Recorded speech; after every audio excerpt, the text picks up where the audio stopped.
Welcome to our channel. Today we how to register with Copper CRM for Google Workspace step by step clearly. To register with Copper CRM for Google Workspace, start by opening your web browser. Navigate to the Copper CRM website. Once on the home page, locate the Get Started button in the top right corner.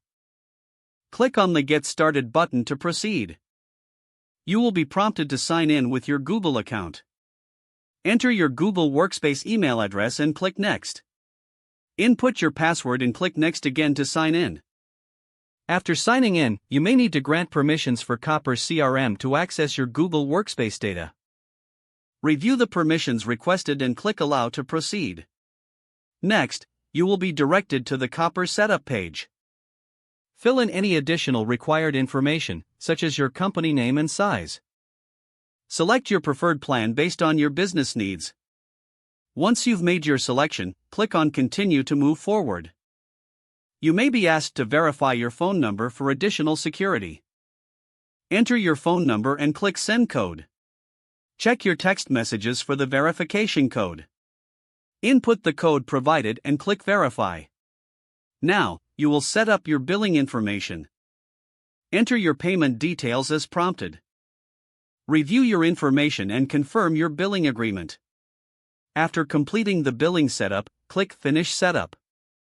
You will be taken to the Copper CRM dashboard. Take a moment to explore the dashboard and familiarize yourself with the interface. Congratulations, you are now registered with Copper CRM for Google Workspace. If the page does not load, refresh the browser or try again in a private or incognito window. Make sure you are using the correct email address, then retype it carefully to avoid small typos. If your password is not accepted, use the Reset option and create a new strong password you can remember.